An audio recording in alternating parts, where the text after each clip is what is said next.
Hey everyone, welcome back to another episode of Master Coaching. I'm your host, Ajit, and today I want to dive into a topic that I think is incredibly important for all of us, especially if you're feeling a bit lost or unsure about your direction in life. We're going to talk about rediscovering your true self and embracing the inevitable changes that come our way. This episode and tools are inspired by my conversation with Christine Hassler. That conversation was posted earlier this week on your favorite channel to listen to podcasts. So grab a cup of coffee and get comfortable, and let's get into it. Have you ever felt like you're not good enough, no matter what you achieve? Or maybe you've caught yourself thinking that you'll only be happy once you reach a certain milestone, a certain destination. These are examples of what Christine calls misunderstandings. Deep seated, often subconscious thoughts that limit our potential and happiness. Misunderstandings are like the software bugs in our mental programming. They can stem from childhood experiences, they can stem from societal pressures, or even repeated negative feedback that we get from the world around us.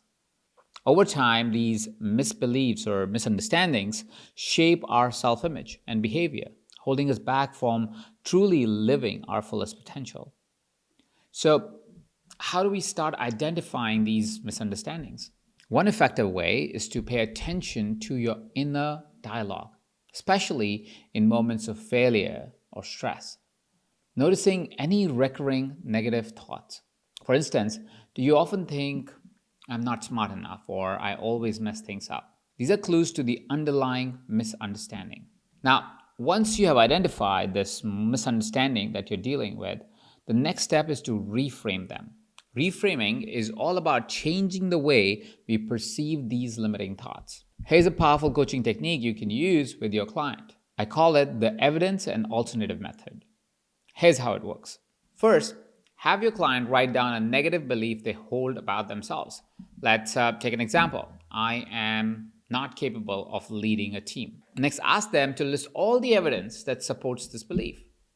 Often you will find that the evidence is based on a few isolated incidents or exaggerated interpretations of these events. Then, ask them to shift the focus to finding evidence that contradicts the misbelief or the misunderstanding.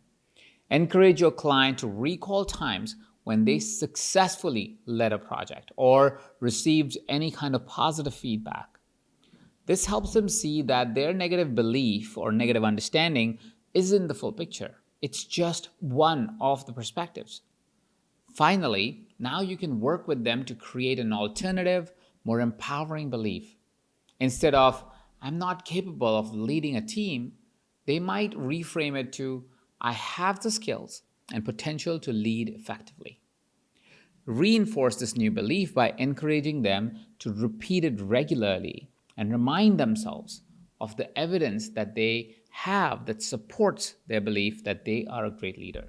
By identifying and reframing misunderstandings, we can help our clients break from some self imposed limitations and unlock their true potential. It's a simple yet profound shift that can make a world of difference in their personal and professional lives. Which brings me to the next coaching technique for today. It's called experimentation and exploration. This is all about trying new things, stepping out of your comfort zone and embracing the unknown. Think about it. How often do we find ourselves doing the same routine day in and day out? While there's comfort in routine, it can also lead to a sense of stagnation. By experimenting and exploring, we open ourselves to a new set of experiences, a new set of perspectives, and opportunities that we might never have considered otherwise. The beauty of this approach is that it removes the pressure of having to get it right the first time. Instead, it's about being curious, taking risks, and learning from each experience. It's almost like being a scientist in your own life, where each new activity or adventure is an experiment that brings you closer to understanding of your true self. So, how can we incorporate more experimentation, exploration into our lives, especially when we're feeling unsure or we're feeling stuck? Here's the coaching technique I recommend. It's called the 30-day experiment. Here's how it works. Encourage your clients to commit to trying one new activity or hobby every week for 30 days. These activities don't have to be grand or expensive. The key is variety and novelty. It could be anything from taking a dance class to trying a new recipe to learning a musical instrument to even joining a local club or a local group. Also, ask your clients to keep a journal of their experiences. For each activity, they should note what they enjoyed, what they didn't enjoy, and if there were any new insights they gained about themselves.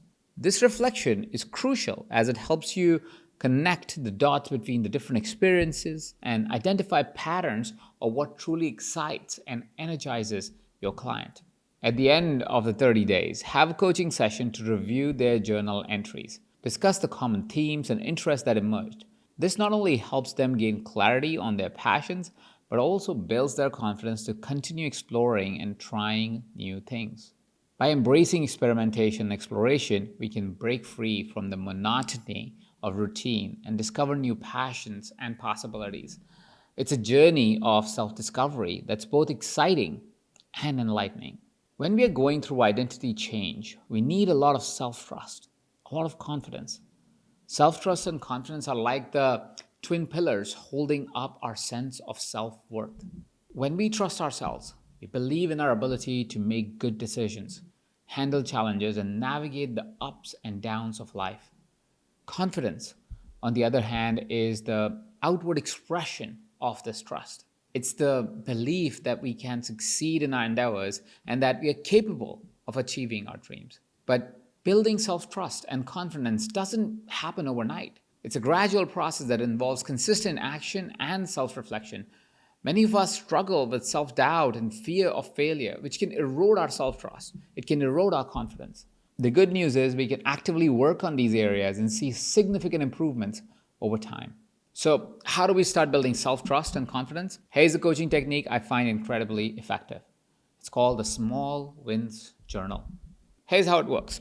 Encourage your clients to keep a daily journal where they record their small wins and achievements. These don't have to be major milestones. In fact, the smaller and more frequent, the better it is. It could be anything from completing a workout, having a productive morning or a productive meeting, or even sticking to a new habit for the day. The key is to write down these wins and reflect on them daily. This practice helps shift the focus from what's not working or what's lacking to what's being accomplished and going well. Over time, this builds a positive feedback loop, reinforcing the belief that they are capable and they are competent. At the end of each week, have your clients review their journal entries. Ask them to reflect on the progress they've made and how these small wins contribute to their larger goals. This reflection process is crucial as it helps them internalize their achievements and boosts their self-trust. It boosts their confidence in themselves. Another important aspect of building self-trust and confidence is how we respond to setbacks. Encourage your clients to treat themselves with kindness and understanding when things don't go as planned. Remind them that setbacks are a natural part of the learning process and an opportunity to grow. By focusing on small wins and cultivating a positive, compassionate mindset, we can gradually build a solid foundation of self-trust and of self-confidence. It's about celebrating progress, no matter how small, and being gentle with ourselves along the way. Remember, it's about progress, not perfection. Thanks for joining me today on Master Coaching. If you found this episode helpful, please share it with someone who might benefit from this. And if you have any questions or topics you'd like me to cover in future episodes, feel free to reach out. Until next time, keep exploring, stay curious, and embrace the journey.